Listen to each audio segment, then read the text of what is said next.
انہی نمازیوں میں ناگپور کے درویش بھی آئے اور پھر انہی نمازیوں میں سلطان شہاب الدین غوری بھی آئے. اس طرح دیتے ہیں تبلیغ، اس طرح کرتے ہیں کہ وہ بالکل آئے ہی نہ. میں رمضان شریف سے ایک جمعہ پہلے ممبر کی طرف بڑھ رہا تھا تو ایک جوان نے نا میری ویسٹ کوٹ کی جیب میں رکا ڈالا. تو میں نے سوال ہوگا یقیناً گفتگو شروع کرنے سے پہلے میں نے رکا کھولا تو کہنے لگے پیر صاحب انہیں سینہ کچھیاں نمازیاں بھی مسیتے ہوئے پکے انہوں آکھیا جے ذرا سانو گھورن نہ زیادہ. یہ بڑا گھورتے ہیں اور اندر آتے ہی یہ کہنا شروع کر دیتے ہیں فصلی بٹیرے بھی آ گئے جو کہ اتھے میری جگہ اتھے میں روز بہنا تو ایک مہینے لیا ہے. نہ ایسا کرے. اللہ کے حضور دعا کیوں نہ کرے کہ جو آیا ہے رب اس پہ فضل فرمائے اور وہ آ جائے. تھوڑی گنجائش کیوں نہ دے، تھوڑا پیار کیوں نہ کرے. یہ جوان کوئی غیر نہیں ہے، اپنے ہیں. نہیں ہے ان کے چہرے پہ داڑھی اور نہیں ہے ان کے سر پہ پگڑی، لیکن میں نے کلین شیو بچوں کو بھی حضور کی نعت پہ روتے دیکھا ہے. میں نے انہیں بھی اسی درد کے ساتھ، اسی ذوق کے ساتھ محبوب کی یاد میں تڑپتے دیکھا ہے. اس پر کو کسی کا قبضہ ہے کہ میں پگڑی داڑھی والا ہوں تو میرا قبضہ ہو گیا؟ ہمارے صوفیاء کا، اللہ والوں کا خاص اسلوب دعوت رہا. وہ زازان نام کا گویہ تھا نا، تو بڑی سریلی آواز تھی اور بڑی دور دور سے لوگ آتے تھے. تو حضرت عبداللہ ابن مسعود گزرے، آپ کے کانوں میں آواز گئی تو کھڑے ہو کے پتہ کیا تنقید نہیں کی. ہمارے ہاں تو ہو نقد ہے تنقید اسی وقت. دیکھو جناب کیا تماشے لگے گا، قوم نے یہ آئی نہیں، یہ نہیں ٹھیک ہو سکتا، ان کا کچھ نہیں ہو سکتا. حضرت بھی گزرے، محفل ٹھیک نہیں تھی اور اس کی آواز کانوں میں آئی تو اس پہ تنقید بھی ہو سکتی تھی. لیکن حضرت عبداللہ ابن مسعود کون؟ محبوب نے فرمایا اس سے قرآن سیکھا کرو.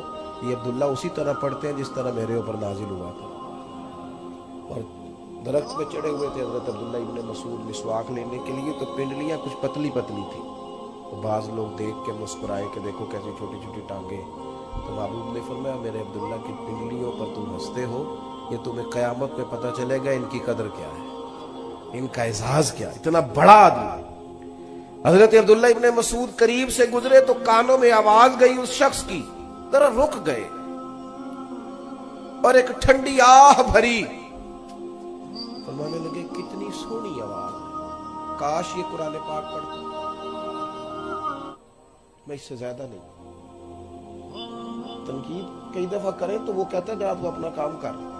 فرمایا کتنی خوبصورت آواز ہے، کاش قرآن. یہ کہہ کے چلے گئے. وہ فارغ ہو کے نکلا تو وہاں جو لوگ موجود تھے نا، انہوں نے اس سے کہا او اللہ کے بندے آج پتہ کیا ہوا ہے؟ اس نے کہا کیا ہوا؟ کہنے لگے حضرت عبداللہ ابن مسعود کو جانتے ہو صحابی رسول صلی اللہ علیہ وسلم؟ کہا ہاں. کہنے لگے آج گزرے تھے، کیا ہوا؟ تیری آواز ان کے کانوں میں گئی، ان کے لہجے پہ عجیب سا اثر دیکھا اور ٹھنڈی آہ بھر کے انہوں نے کہا کاش وہ قرآن پاک پڑھتا تو اس آواز میں کتنا اور حسن اللہ پیدا کرتا. وہ بندہ چند منٹ وہاں کھڑا رہا، کسی نے تقریر نہیں سنائی، کچھ بھی نہیں کیا، وہیں کھڑے رہے. کہنے لگے تمہیں گھر کا پتہ ہے؟ ان کے گھر کا پتہ ہے؟ کہ جناب پتہ ہے. کہاں ہے؟ فلاں علاقے میں، فلاں گلی میں، فلاں محلے میں. دوڑے گئے، دروازے پہ دستک دی، حضرت تشریف لائے. میاں کیسے آئے ہو؟ کہا حضور میں آ گیا ہوں، آپ نے کہا تھا نا کتنی سونی آواز ہے، کاش قرآن پڑھے تو میں آ گیا ہوں، پڑھا دے مجھے قرآن پاک. اب قرآن پاک ہی پڑھا جائے گا.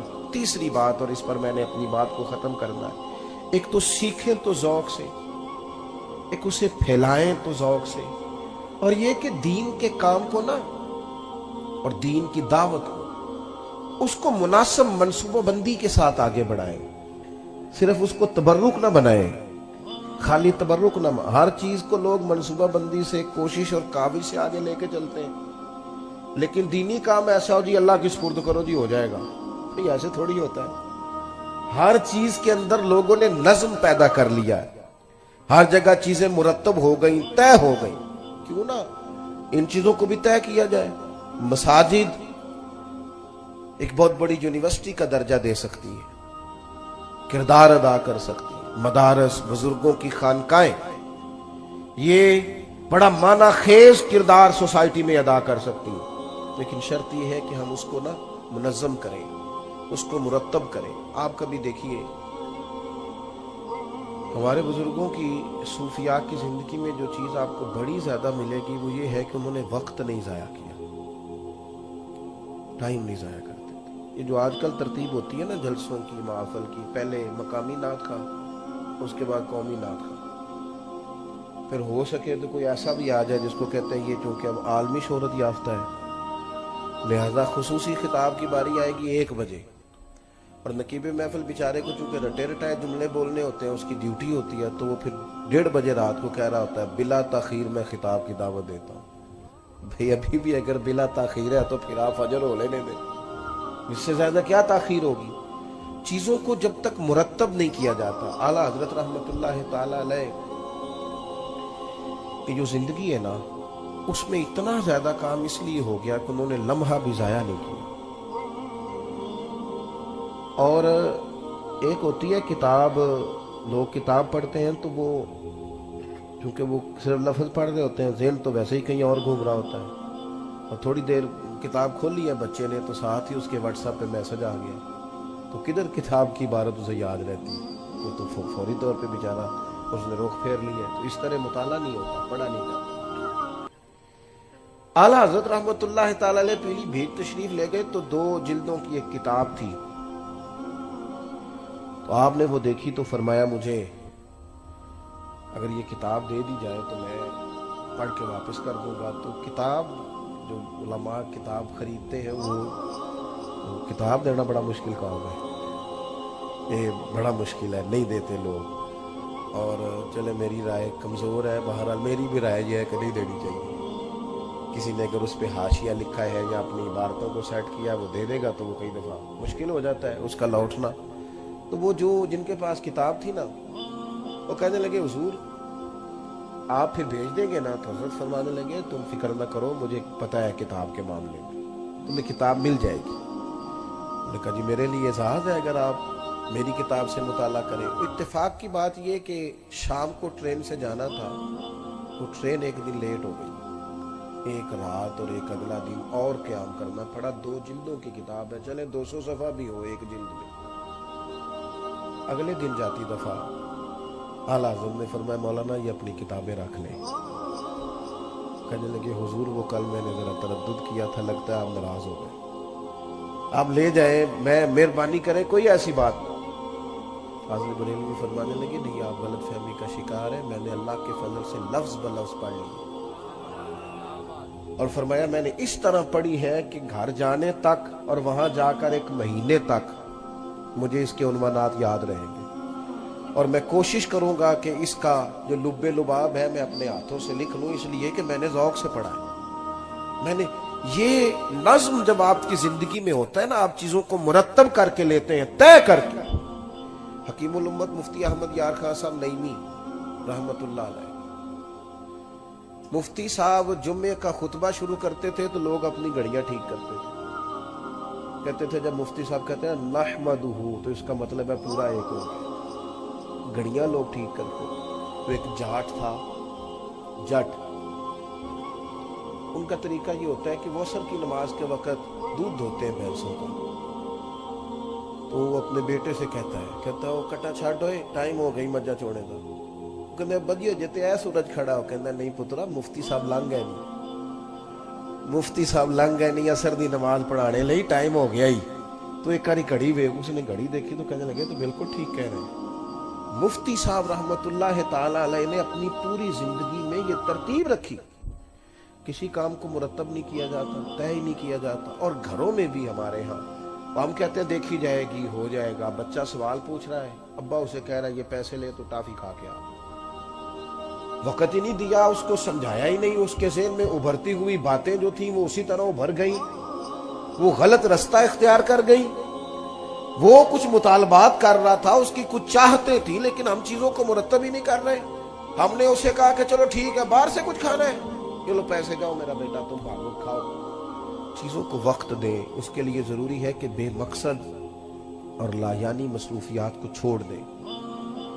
کچھ ویڈیوز کم کر لیں جن میں ہنسی زیادہ آتی ہے, وہ دیکھنی ذرا کم کر لیں. کچھ جو صرف تفریح کے لیے کام ہے خدا را انہیں چھوڑ دیں.